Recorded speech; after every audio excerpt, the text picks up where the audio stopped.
विवेचना में आज कहानी इंदिरा गांधी की, जब उन्होंने अमेरिका के राष्ट्रपति के साथ डांस करने से किया था इनकार।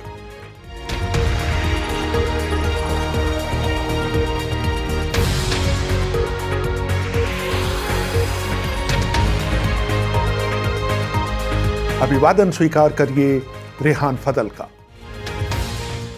इंदिरा गांधी को महिला प्रधानमंत्री कहे जाने से चिढ़ थी। वो कहा करती थी कि मैं काम करते समय अपने आप को महिला नहीं समझती। प्रधानमंत्री बनने के बाद जब इंदिरा गांधी पहली बार मार्च 1966 में अमेरिका गईं, तो तत्कालीन भारतीय राजदूत बीके नेहरू के पास अमेरिकी राष्ट्रपति लिंडन जॉनसन के दाहिने हाथ समझे जाने वाले जैक वेलेंटी का फोन आया। उन्होंने नेहरू से पूछा, क्या आपने लाइफ पत्रिका का ताजा अंक पढ़ा है, जिसमें कहा गया है कि इंदिरा गांधी को पसंद नहीं है कि उन्हें मैडम प्राइम मिनिस्टर कहकर पुकारा जाए। बीके नेहरू अपनी आत्मकथा नाइस गाइज फिनिश सेकेंड में लिखते हैं, राष्ट्रपति ने जैक वेलेंटी के जरिए पूछवाया कि जब मैं इंदिरा गांधी से मिलूं तो उन्हें क्या कहकर संबोधित करूं। मैंने उनसे कहा कि मैं खुद इंदिरा गांधी से पूछकर उन्हें बताता हूं। जब मैंने इंदिरा गांधी को बताया कि ये फोन किस लिए आया था, तो उन्होंने हंसते हुए कहा, राष्ट्रपति जॉनसन अगर चाहें तो उन्हें सीधे प्रधानमंत्री कहकर बुला सकते हैं। अगर वो मुझे मिस्टर प्राइम मिनिस्टर कहें तब भी चलेगा। वो यहीं पर नहीं रुकी। जब मैं कमरे से बाहर निकल रहा था तो उन्होंने खिलखिलाते हुए कहा, उनसे कह दीजिएगा मेरे मंत्रिमंडल के साथी मुझे सर कह के भी पुकारते हैं। उसी यात्रा के दौरान व्हाइट हाउस में उनके सम्मान में दिए गए रात्रि भोज में राष्ट्रपति जॉनसन ने इंदिरा गांधी को डांस फ्लोर पर नृत्य करने के लिए आमंत्रित किया। इंदर मल्होत्रा इंदिरा गांधी की जीवनी Indira Gandhi a personal and political biography में लिखते हैं, इंदिरा गांधी हालांकि अपने छात्र जीवन में पश्चिमी तरीके के बॉल डांस किया करती थी, लेकिन उन्होंने जॉनसन के इस अनुरोध को ये कहते हुए स्वीकार नहीं किया कि उनके देशवासियों को ये पसंद नहीं आएगा कि उनकी प्रधानमंत्री बॉल रूम में डांस करे। 4 वर्ष बाद इंदिरा गांधी संयुक्त राष्ट्र के 25वें सम्मेलन में भाग लेने न्यूयॉर्क गए। वहां कई देशों के राष्ट्राध्यक्ष पहुंचे हुए थे। भारतीय दल को अखबारों से पता चला कि अमेरिकी राष्ट्रपति रिचर्ड निक्सन ने सभी राष्ट्राध्यक्षों को व्हाइट हाउस में रात्रि भोज पर बुलाया है। नटवर सिंह अपनी किताब हार्ट टू हार्ट में लिखते हैं, अगले दिन अमेरिका में हमारे राजदूत लक्ष्मीकांत झा वॉशिंगटन से न्यूयॉर्क पहुंचे। उन्होंने इंदिरा गांधी से पूछा कि वो निक्सन के रात्रि भोज में शामिल होने कब वॉशिंगटन पहुंच रही हैं। इंदिरा का जवाब था, उन्हें तो आमंत्रित नहीं किया गया है। लक्ष्मीकांत झा बोले, लेकिन सभी शासनाध्यक्ष निक्सन के भोज में जा रहे हैं। इंदिरा गांधी ने कहा कि मेरा वॉशिंगटन जाने का कोई इरादा नहीं है, क्योंकि भारत के प्रधानमंत्री को वहां आने के लिए औपचारिक निमंत्रण नहीं भेजा गया है। झा उन्हें समझाने लगे कि उनके वहां न जाने से गलत संदेश जाएगा। इंदिरा गांधी ने कहा, अगर निक्सन चाहते तो मुझे दिल्ली में अमेरिकी राजदूत के जरिए भोज का औपचारिक निमंत्रण भिजवा सकते थे, लेकिन अखबार की खबर पढ़कर मैं व्हाइट हाउस खाने पर नहीं जाऊंगी। इंदिरा गांधी बहुत कम खाना खाती थी। उनकी सोशल सेक्रेटरी रही उषा भगत अपनी किताब Indira ji through my eyes में लिखती हैं, सुबह के नाश्ते में वो मिल्की कॉफी, शहद लगा हुआ थोड़ा जला टोस्ट और एक फल लिया करती थी। उनका दोपहर का खाना साधारण होता था, लेकिन वो उसे जहां तक संभव हो अपने परिवार वालों के साथ थाली में खाती थी। रात के खाने में मछली, अंडे या भाप में पकाई गई सब्जियां होती थी। ये खाना वो डाइनिंग रूम में न लेकर अपने कमरे में लिया करती थी। भोजन के बाद मीठा खाना उन्हें पसंद नहीं था और वो अपने वजन का बहुत ध्यान रखती थी। कभी कभी चांदनी चौक के कांग्रेस नेता उनके लिए कचौड़ियां लाते थे। वो उन्हें खा तो लेती थी, लेकिन फिर हम लोगों से शिकायत करती थी कि हमने उन्हें ज्यादा खाने से क्यों नहीं रोका। उनको कुल्हड़ की चाय बहुत पसंद थी। जब कभी वो ट्रेन से सफर करती, उनकी हमेशा फरमाइश रहती थी कि वो कुल्हड़ में चाय पिएंगी। नेहरू का गुस्सा तो पूरी दुनिया में मशहूर था, लेकिन थोड़ी देर में वो शांत होकर सब कुछ भूल जाते थे। लेकिन इंदिरा गांधी के साथ ऐसा नहीं होता था। वो लंबे समय तक और कई बार तो ताउम्र उन लोगों के प्रति गुस्सा रखती थी जिन्हें वो पसंद नहीं करती थी। उस व्यक्ति के प्रति वो बहुत उदासीन हो जाती थी। मशहूर लेखक डॉम मोरेस ने उनकी एक जीवनी लिखी थी, मिसेस जी, जो उन्हें पसंद नहीं आई थी। मशहूर प्रकाशक अशोक चोपड़ा ने मुझे एक किस्सा बताया था। जब डॉम मोरेस उन्हें अपनी किताब भेंट करने वन सफदरजंग रोड पर पहुंचे तो उन्हें एक कोने में इंतजार करने के लिए कह दिया गया। प्रधानमंत्री से उनकी मुलाकात का वक्त कब का निकल गया। अचानक आर.के. धवन ने उन्हें सलाह दी कि प्रधानमंत्री अपने दफ्तर की तरफ निकलने वाली हैं। बेहतर होगा कि जब वो अपनी कार में बैठ रही हों तब आप उनसे मिल लें। जैसे ही कार में बैठ रही इंदिरा गांधी का डॉन ने अभिवादन किया, उन्होंने अत्यंत रूखेपन से कहा, कहिए। डॉन बोले, मैडम, मैं ये किताब आपको भेंट करने आया हूं। इंदिरा ने तमक कर कहा, किताब? कैसी किताब? मैं कूड़ा करकट नहीं पढ़ती, इसे आप वापस ले जाइए। ये कहकर इंदिरा गांधी कार में बैठ गई। डॉम मोरेस के लिए वो बहुत बड़ा धक्का था। वो वहां से सीधे बहादुर शाह जफर मार्ग पर इंडियन एक्सप्रेस के संपादक अरुण शौरी के दफ्तर पहुंचे। वहां मैं भी बैठा हुआ था। डॉम ने मेरे सामने पूरा किस्सा सुनाया। अरुण ने कहा, जब इंदिरा गांधी ने किताब लेने से इनकार कर दिया है तो आप इसे मुझे क्यों नहीं भेंट कर देते। डॉम ने वही किया।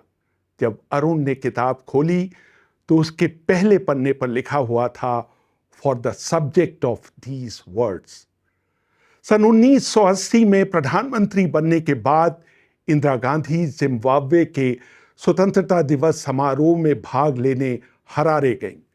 वहां पाकिस्तान के राष्ट्रपति जियाउल हक भी पहुंचे हुए थे। उन्होंने इंदिरा गांधी को संदेश भेजा कि क्या वो उनसे मिलने आ सकते हैं। प्रोटोकॉल का तकाजा था कि वो सरकार प्रमुख के नाते शासनाध्यक्ष जिया से मिलने जाएं। उनको ये बात बता दी गई।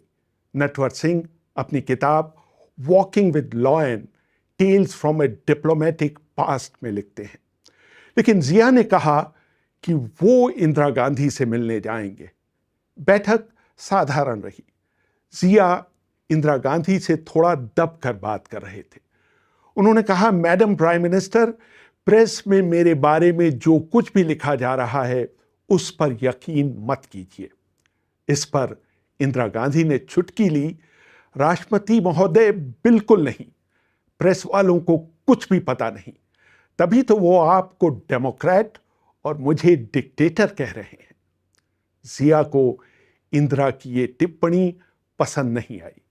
जिया बार बार कहते रहे कि मोरारजी देसाई जब प्रधानमंत्री थे तब उन्होंने उनके साथ अच्छे रिश्ते कायम कर लिए थे।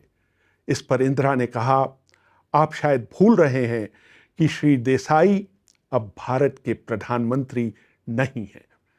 चलते समय उन्होंने इंदिरा गांधी को पाकिस्तान पर एक कॉफी टेबल किताब भेंट की। जब वो चले गए तो उन्होंने उस किताब पर नजर डाली। ये देखकर उनका पारा चढ़ गया कि उसमें पूरे कश्मीर को पाकिस्तान का हिस्सा दिखाया गया था।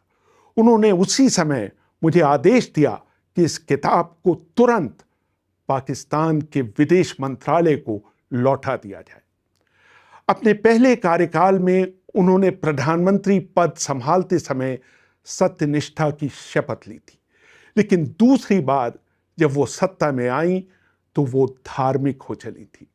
इस बार उन्होंने ईश्वर के नाम पर प्रधानमंत्री पद की शपथ ली।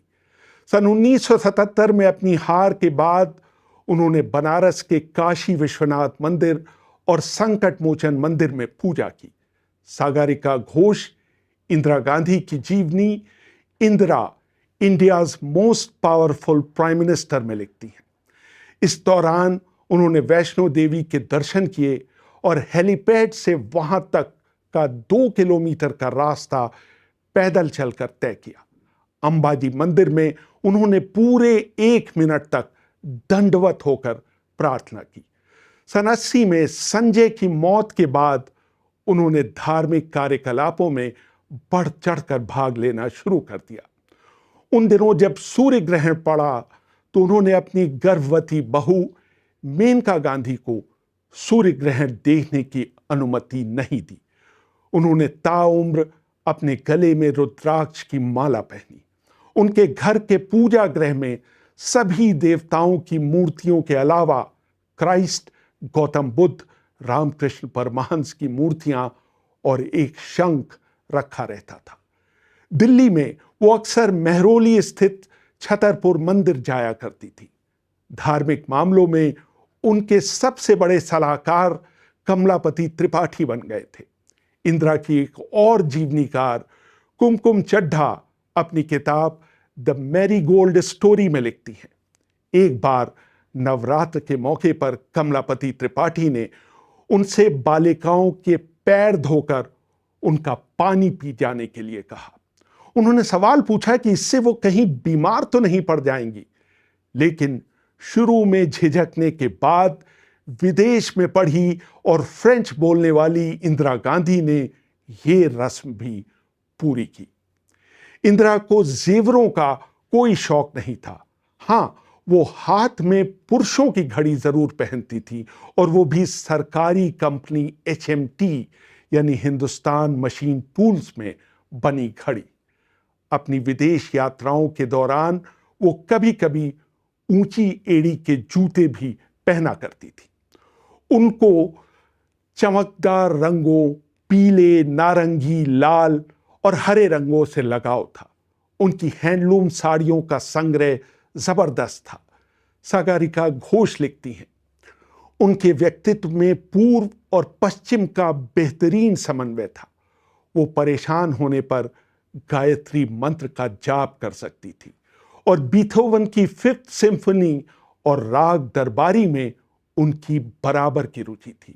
उनकी भारतीयता उनके कपड़ों में झलकती थी। मार्च 1982 में जब लंदन में फेस्टिवल ऑफ इंडिया का आयोजन किया गया और शुरू में राष्ट्रगान बजा, तो उनकी दोस्त रही पुपुल जयकर ने नोट किया कि उनकी आंखें नम हो गई थी। अपने राजनीतिक प्रतिद्वंदी मोरारजी देसाई को वो हमेशा मोरारजी भाई कहकर संबोधित करती थी। जगजीवन राम को उन्होंने हमेशा बाबूजी कहा। उनके कार्यकाल में संयुक्त सचिव रहे BN टंडन ने अपनी किताब PMO डायरी में उनके काम करने के ढंग की बहुत आलोचना की, लेकिन वो ये भी लिखते हैं कि जब वो बीमार पड़े तो इंदिरा ने अपने निजी चिकित्सक को उनके इलाज के लिए भेजा। जब भी वो विदेश यात्रा पर जाती थी तो अपने साथ काम करने वाले RK धवन के लिए सिगरेट लाना नहीं भूलती थी। उन्हें पता था कि धवन चेन स्मोकर हैं।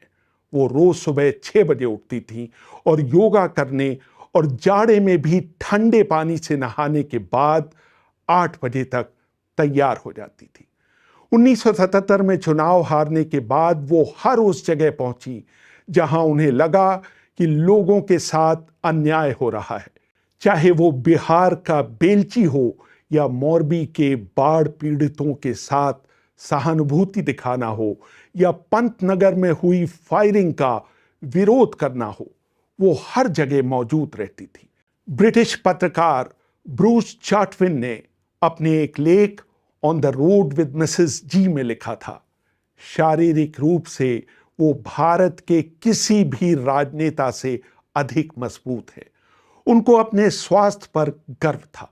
60 की उम्र में भी वो भारत के किसी भी राजनेता से अधिक फुर्तीली थी। दक्षिण के चुनाव दौरे के दौरान जब प्रचार करते करते रात हो जाती थी तो वो कार में बैठे बैठे अपने दोनों घुटनों के बीच टॉर्च रखकर जला लेती थी ताकि उनकी रोशनी उनके चेहरे पर पड़े और लोग अंधेरे में भी उनको देख सके। चिकमंगलूर के उपचुनाव में उन्होंने